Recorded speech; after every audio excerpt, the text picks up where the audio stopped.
আজকের এই আলোচনায় আমরা নিষাদধ্বনি নামের এক অসাধারণ বাংলা লোককথার ভেতরে রূপ দেব। মানে এর প্রতিটি পরত খুলে খুলে দেখব কিভাবে এই গল্পটা শুধু আমাদের ভয়ই দেখায় না, বরং আমাদের মনের গভীরে থাকা বিশ্বাস আর সন্দেহের যে খেলা, সেটাকেও দারুণভাবে তুলে ধরে। চলুন তাহলে সেই রহস্যময় জগতের দরজাটা খোলা যাক। একবার ভাবুন তো, মাঝরাতে ঘুমিয়ে আছেন আর হঠাৎ খুব চেনা একটা গলা আপনাকে ডাকল। তখন কি করা উচিত? সাড়া দেবেন নাকি দেবেন না? এই একটা প্রশ্নই কিন্তু আমাদের আজকের গল্পের মূল চাবিকাঠি। আর এই প্রশ্নের উত্তর খুঁজতে খুঁজতেই আমরা ঢুকে পড়ব ভয়ের জগতে। তো গল্পের গভীরে যাওয়ার আগে চলুন যার কথা বলছি তার সাথে একটু পরিচিত হয়ে নিই। মানে সেই পৌরাণিক সত্তা যাই পুরো কাহিনীর একেবারে কেন্দ্রে রয়েছে। তাহলে এই নিশি জিনিসটা আসলে কি? সহজ কথায়, রাতের অন্ধকারে লুকিয়ে থাকা এমন এক আত্মা যার সবথেকে বড় আর ভয়ঙ্কর অস্ত্র হল প্রিয়জনের গলা হুবহু নকল করার ক্ষমতা। আর এই মায়ার জালটা ব্যবহার করেই সে তার শিকারকে নিরাপদ আশ্রয় থেকে বের করে আনে, একেবারে সোজা মৃত্যুর দিকে টেনে নিয়ে যায়। এখানেই কিন্তু নিশির খেলার আসল নিয়মটা লুকিয়ে আছে। সে কিন্তু ৩ বার ডাকে না, ডাকবে শুধু ২ বার। আর এইখানেই গল্পের আসল মজাটা। যদি কেউ তৃতীয় ডাকের আগেই সাড়া দিয়ে ফেলে, তাহলেই তার বিপদ। এই নিয়মগুলোই কিন্তু পুরো গল্পের ভিত তৈরি করে দেয়।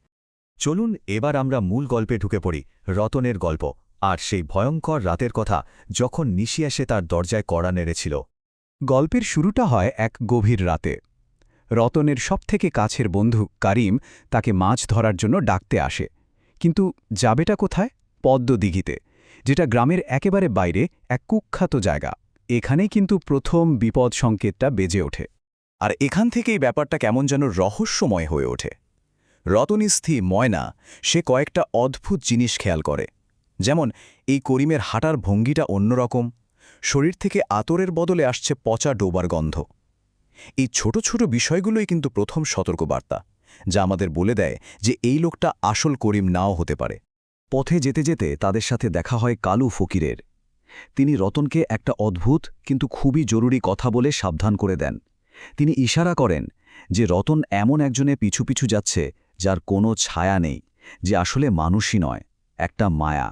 এবার গল্পটা তার প্রথম ক্লাইম্যাক্সের দিকে এগোতে থাকে, যেখানে ওই ছদ্মবেশটা আস্তে আস্তে খসে পড়তে শুরু করবে। পদ্মদিঘির পাড়ে পৌঁছানোর পরেই নিশির আসল রূপটা বেরিয়ে আসে। তার চোখ দুটো জ্বলন্ত কয়লার মতো দপ করে জ্বলে ওঠে, আর হাতগুলো অস্বাভাবিকভাবে লম্বা হয়ে রতনের দিকে এগোতে থাকে। ভয়ের একদম চূড়ান্ত একটা মুহূর্ত। ঠিক ওই সময়ই একদম নাটকীয়ভাবে সেখানে এসে হাজির হয় আসল করিম। সে শুধু রতনকে বাঁচায় না, বরং ওই অশুভ শক্তির সাথে লড়ার উপায়ও দেখিয়ে দেয়। যেই না সে পড়া সর্ষে ছুঁড়ে মারে, অমনি ওই নকল করিমটা বিকট চিৎকার করে তার আসল ভয়ঙ্কর রূপে ফিরে আসে। কিন্তু নিশি হেরে গেলেও একেবারে হারিয়ে যায় না। যাওয়ার আগে সে একটা ভয়ঙ্কর হুমকি দিয়ে যায়, যা আসলে ভবিষ্যতের জন্য একটা অশুভ পূর্বাভাস। এই কথাটা কিন্তু গল্পের পরের অংশের জন্য খুবই গুরুত্বপূর্ণ। এবার গল্পের গতিটা একটু কমে আসে, একটা স্বস্তি আর নিরাপত্তার পরিবেশ তৈরি করা হয়। আর এটা করা হয় যাতে শেষের টুইস্টটা আরও অনেক বেশি জোরালো হয়। রতনকে শেষমেশ নিরাপদে বাড়ি ফিরিয়ে আনা হয়। সে ভয় পেলেও মনে হতে থাকে যে যাক, বিপদটা কেটে গেছে। গল্পটা এখানে আমাদের একটু স্বস্তির নিঃশ্বাস ফেলার সুযোগ করে দেয়।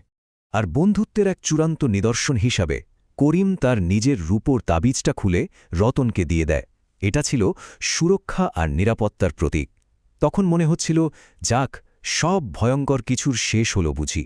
আর ঠিক এইখানেই গল্পটা তার সবথেকে ভয়ঙ্কর মোড়টা নেয়। এরপর এমন কিছু তথ্য সামনে আসে যা এতক্ষণ ধরে যা যা ঘটেছে সেই পুরো ধারণাটাকেই ভেঙে চুরমার করে দেয়।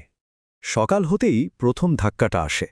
জানা যায় আসল করিম নাকি গত সন্ধে থেকেই কবরস্থানে অজ্ঞান হয়ে পড়েছিল। শুধু এই একটা তথ্যই রতনের পুরো রাতের অভিজ্ঞতাটাকে একটা বিশাল প্রশ্নচিহ্নের সামনে দাঁড় করিয়ে দেয়। একবার এই টাইমলাইনটা দেখুন তো, ঘটনাগুলো তো যৌক্তিকভাবে মেলাই সম্ভব না। যদি আসল করিম সারারাত অজ্ঞানী থাকে, তাহলে মাঝরাতে রতনকে বাঁচালো কে? আর কেই বা তাকে ভোরের তাবিজ দিয়ে বাড়ি পৌঁছে দিল? আর চূড়ান্ত ভয়টা তখনই সামনে আসে যখন রতন তার হাতের মুঠো খোলে। যেটাকে সে রূপোর তাবিজ, সুরক্ষার কবচ ভাবছিল, সেটা আসলে একটা পচা আঙুলের হাড়, যা কিনা ছেঁড়া কাফনের কাপড়ে মোড়ানো। এই দৃশ্যটা মানসিক ভয়কে এক অন্য স্তরে নিয়ে যায়। আর গল্পের একেবারে শেষে রতনের নিজের ঘরের ভেতর থেকেই করিমের গলায় নিশির সেই ভয়ঙ্কর কথাগুলো ভেসে আসে। তখন বোঝা যায় নিশি আসলে কখনোই হারেনি, বরং সে রতনকে বাঁচানোর নাটক করে তার সাথেই তার বাড়িতে ঢুকে পড়েছে। মানে খেলাটা সেই জিতেছে। এই পুরো গল্পটা শেষে আমাদের একটা গভীর প্রশ্ন নিয়ে ভাবতে বাধ্য করে, কিভাবে একটা গল্প আমাদের একটা মিথ্যা নিরাপত্তার জালে ফাঁসিয়ে দেয় ঠিক শেষ আঘাতটা করার আগে। এটা শুধু একটা ভূতের গল্প না, বরং গল্প বলার যে শিল্প সেই সম্পর্কেও আমাদের নতুন করে ভাবতে শেখায়।